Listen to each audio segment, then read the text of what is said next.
Hello viewers, দেশ ও প্রবাস থেকে কালো জাদু তন্ত্রমন্ত্র এসকে চ্যানেলটি এই মুহূর্তে যারা দেখছেন সকলকে জানাই আন্তরিক প্রীতি ও শুভেচ্ছা।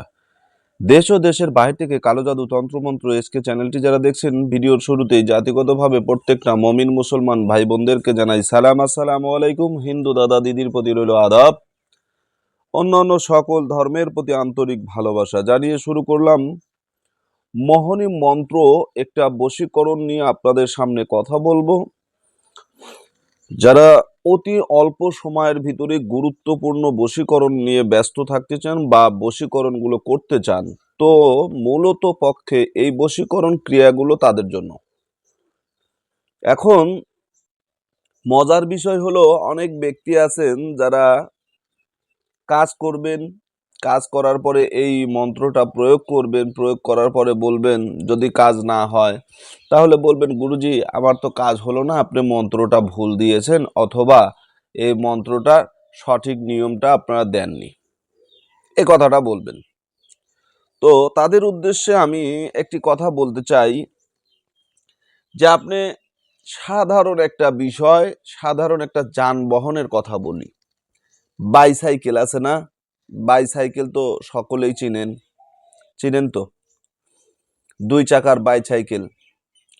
যখন এই দুই চাকার বাইসাইকেল আপনি চালাতে জানেন না, আপনি চেষ্টা করে দেখবেন, যদি দুই চাকার বাইসাইকেল আপনি যদি চালাতে না জানেন, তাহলে এই সাইকেলটা আপনি ঠেলে নিয়ে যাইতে পারবেন না, আপনার পা খাম হয়ে যাবে।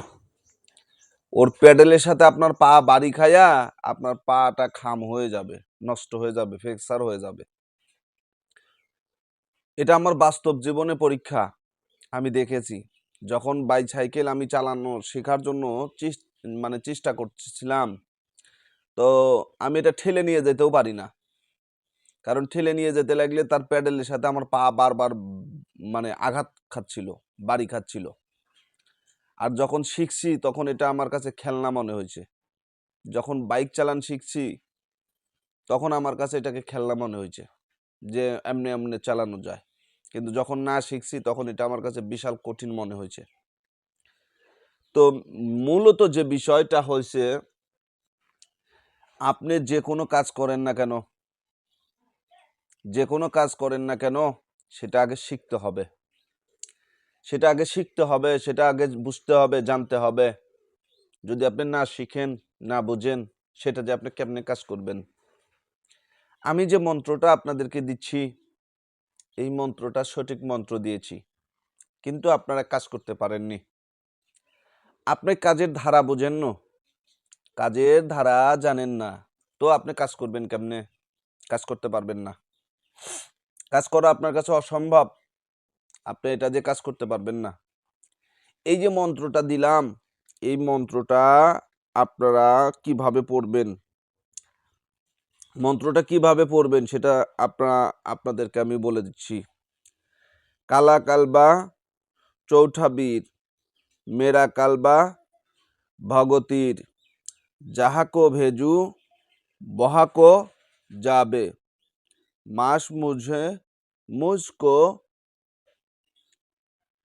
মাস মুঝকো ছকি ছংকি, যাবে আপন মেরি আপ হি খায়, চলত বান মারং বাহু কি ছাতি, ইতনা কাম মেরান করে।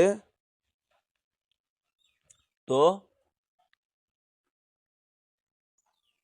এটা, এই যে মন্ত্র যেভাবে আমি বললাম, এভাবেই কিন্তু আপনাদেরকে বলতে হবে। এখানে দুই জায়গায় আপনি থামতে পারবেন। এই মন্ত্র প্রয়োগ করার সময় আপনি দুইটি জায়গায় থামতে পারবেন। যেমন যেখানে দাড়ি কমা আছে সেখানে থামতে পারবেন, এছাড়া থামবেন না।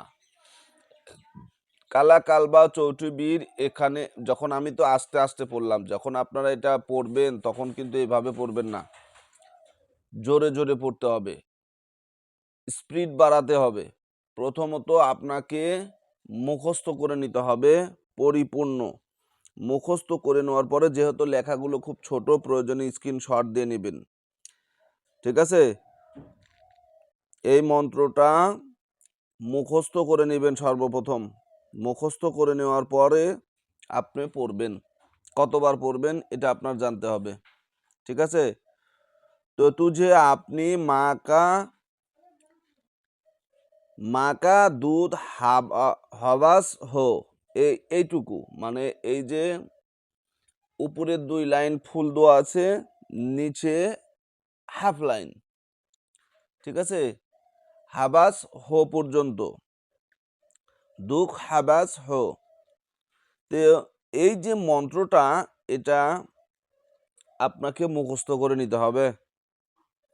মুখস্থ করে নেওয়ার পর আপনি প্রথমে কি করবেন, এর একটা নকশা, এই যে নকশা, আপনাদেরকে যে নকশাটা দেখাচ্ছি, প্রথমত এই নকশাটা আপনাকে অঙ্কন করে নিতে হবে। প্রথমত এই নকশাটা আপনাকে অঙ্কন করে নিতে হবে। এরপর আপনি ভোজপত্রে রোশনি কালি দিয়ে লিখবেন। কি কালি দিয়ে লিখবেন? ভোজপত্রে রোশনি কালি দিয়ে লিখবেন। লেখার পর এই নকশাটা আপনার বাহুতে ধারণ করিবেন। পুরুষ ডান হাত গলায় রাখতে পারবেন, মেয়ে হলে বাম হাত গলায় রাখতে পারবেন, তবে বাহুতে রাখা গুরুত্বপূর্ণ। অবশ্যই অবশ্যই মাসুকের নাম লিখতে হইবে। তারপর উপরের যে মন্ত্রটি আছে, যে মন্ত্রটা আপনাদেরকে দেখালাম, এই মন্ত্রটা প্রেমিকার দিকে মুখ করিয়া, ঠিক আছে, উপরের মন্ত্রটি প্রেমিকার দিকে মুখ করিয়া বসিয়া প্রেমিকার পিছনে পিছনে ছুটিয়া আসবে। প্রেমিকার থাকতে পারবে না। কি করতে হবে? প্রথমত এই নকশাটা আপনাকে অঙ্কন করতে হবে।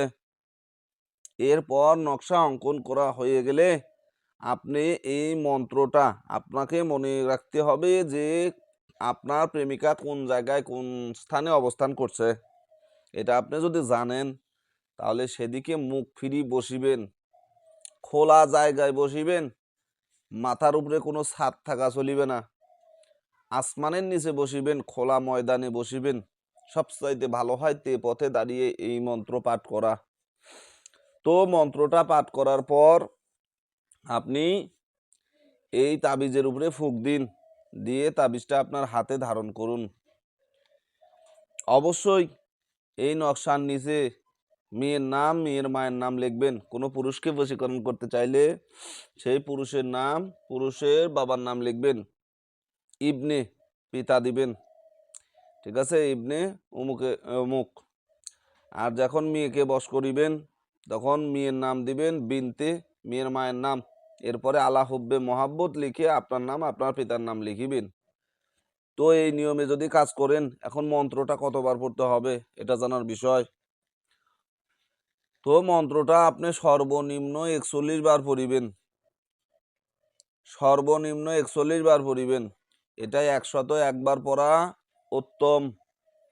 যাদের ধৈর্য আছে তারা এই মন্ত্রটা 101 বার পড়ে তাবিজে ফুঁক দিবেন, দিয়ে কাজ করবেন, কাজ হয়ে যাবে, কোনো মিস নাই, সন্দেহ নাই।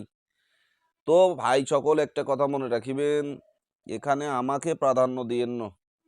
আমাকে প্রাধান্য না দিয়ে আপনারা মহান আল্লাহ তাআলাকে প্রাধান্য দেন। সেখানে মনে রাখতে হবে কাজ করার পূর্বে যে আল্লাহ সর্বশক্তিমান, তিনি চাইলে সবকিছু সম্ভব, অন্যথায় না। তো আশা করি বুঝতে পেরেছেন। ভালো থাকুন, সুস্থ থাকুন। এজাজত ছাড়া কেউ কাজ করিবেন না, কাজ হবে না। আজকের মতো বিদায় নিলাম। আল্লাহ হাফেজ।